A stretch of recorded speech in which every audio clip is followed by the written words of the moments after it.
Facebook শুধু একটা app নয়, এটা একটি বিশাল প্ল্যাটফর্ম যেখানে প্রতিদিন কোটি কোটি মানুষ তাদের ব্যক্তিগত তথ্য শেয়ার করছে, ছবি আপলোড করছে, মেসেজ করছে। কিন্তু আপনি কি জানেন আপনার প্রতিটা মেসেজ, লোকেশন, সার্চ হিস্ট্রি সবকিছু ফেসবুক গোপনে ট্র্যাক করছে? ভাবছেন আপনি কিছু গোপন রেখেছেন? আসলে ফেসবুক আপনার প্রত্যেকটা অনলাইন অ্যাক্টিভিটি নজরদারি করছে, এমনকি আপনি অ্যাপটি ব্যবহার না করলেও। তাহলে প্রশ্ন হলো, ফেসবুক কেন আমাদের ট্র্যাক করছে আর আমরা কিভাবে আমাদের নিজেদের তথ্য সুরক্ষিত রাখতে পারি?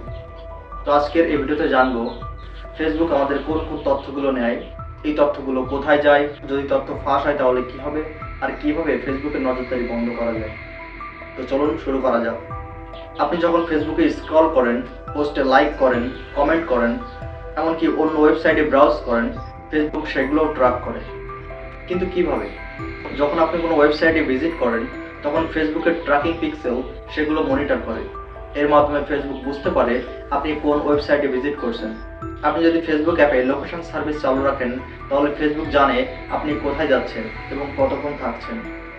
অনেকেই বলে আপনি যেসব বিষয়ে কথা বলেন সেগুলো ফেসবুকে বিজ্ঞাপন হিসেবে আসে। এর কারণ হলো ফেসবুক আপনার মাইক্রোফোনের এবং ক্যামেরার অ্যাক্সেস নিয়ে আপনার কথাবার্তা এবং চারপাশের পরিবেশ বিশ্লেষণ করতে পারে। ফেসবুক আপনার মেসেজিং প্যাটার্ন ও কল হিস্ট্রি ট্র্যাক করতে পারে। এইভাবে ফেসবুক আপনার প্রতিটি স্টেপ মনিটর করছে। কিন্তু ফেসবুক আমাদেরকে কেন ট্র্যাক করছে? ফেসবুক কি মজা করার জন্য আমাদেরকে ট্র্যাক করছে? না, এর পিছনে তিনটি বড় কারণ রয়েছে। Number 1, targeted advertising. ফেসবুক আমাদের সম্পর্কে বিস্তারিত সব জানে, তাই আমাদের আগ্রহ অনুযায়ী বিজ্ঞাপন দেখায়। Number 2, data selling. ফেসবুক আপনার তথ্য বিশ্লেষণ করে এবং তৃতীয় পক্ষের কোম্পানিগুলোর কাছে বিক্রি করে। Number 3, AI and algorithm training. ফেসবুকের এআই এবং অ্যালগরিদম ব্যবহার করে আপনার পছন্দ অপছন্দ বুঝে নেয়, যাতে আপনাকে আরো বেশি সময় ফেসবুকে ধরে রাখা যায়। অর্থাৎ ফেসবুকের উদ্দেশ্য হলো আপনার তথ্য নিয়ে নিজেদের ব্যবসা বাড়ানো। কিন্তু ফেসবুকের তথ্য যদি ফাঁস হয়ে যায় তাহলে কি হতে পারে? যদি ফাঁস হয়ে যায় তাহলে ব্যক্তিগত তথ্য হ্যাকারদের হাতে চলে যেতে পারে, ফিনান্সিয়াল ফ্রড বা প্রতারণার শিকার হতে পারে, ব্যক্তিগত তথ্যের অপব্যবহার হতে পারে এবং গোপনীয়তা পুরোপুরি নষ্ট হয়ে যেতে পারে। তাই আমাদের নিজেদের নিরাপত্তা নিশ্চিত করতে হবে। তো চলুন দেখা যায় কিভাবে ফেসবুকের এই নজরদারি বন্ধ করবেন। স্টেপ 1, অফ ফেসবুক অ্যাক্টিভিটি বন্ধ করুন। এর জন্য প্রথমে ফেসবুক অ্যাপে যান, সেখান থেকে settings and privacy, then settings, তারপর অ্যাকাউন্ট সেন্টার। এখান থেকে your information and permissions, then your activity of Meta technologies. তারপর এখান থেকে প্রিভিয়াস অ্যাক্টিভিটি হিস্টোরি ক্লিয়ার করুন এবং disconnect future activity option select করুন। স্টেপ 2, লোকেশন ট্র্যাকিং বন্ধ করুন। এর জন্য প্রথমে ফেসবুকের সেটিংস থেকে ডিভাইস পারমিশনস,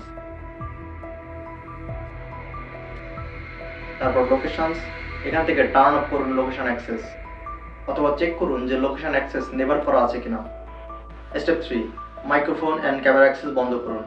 এর জন্য ফোনের সেটিংসে যান, সেখান থেকে অ্যাপস ম্যানেজমেন্ট, দেন পারমিশন ম্যানেজার, তারপর microphone and camera access click করুন। এখান থেকে ফেসবুক অ্যাপ সিলেক্ট করে পারমিশন ডোন্ট অ্যালাউ করুন। স্টেপ 4, অ্যাড ট্র্যাকিং বন্ধ করুন। প্রথমে ফেসবুকের সেটিংস, তারপর অ্যাকাউন্ট সেন্টার, দেন অ্যাড প্রেফারেন্স, তারপর ম্যানেজ ইনফো। আর এখান থেকে অ্যাড ফ্রম অ্যাড পার্টনার্স এবং অ্যাডস অ্যাবাউট মেটা দুটোই ডিসেবল করুন। স্টেপ 5, মেসেঞ্জার ট্র্যাকিং বন্ধ করুন। মেসেঞ্জার অ্যাপ ওপেন করুন, তারপর সেটিংস থেকে অ্যাকাউন্ট সেন্টার, আর এখান থেকে ডেটা এবং হিস্ট্রি ক্লিয়ার করুন এবং লোকেশন ও অ্যাড প্রেফারেন্স অফ করে দিন এবং ফেসবুকের সাথে ডেটা শেয়ার বন্ধ করুন। এগুলো করলে ফেসবুকের নজরদারি অনেকটাই কমে যাবে। ফেসবুক আমাদের বিনামূল্যে সার্ভিস দেয়, কিন্তু বিনিময়ে আমাদের ডেটাই তাদের মূল সম্পদ। আপনি যদি চান আপনার ব্যক্তিগত তথ্য নিরাপদ থাকুক, তাহলে সেটিংসগুলো আজই পরিবর্তন করুন। ভিডিওটি কেমন লাগলো কমেন্টে জানান এবং এই তথ্যগুলো সবারই জানা দরকার।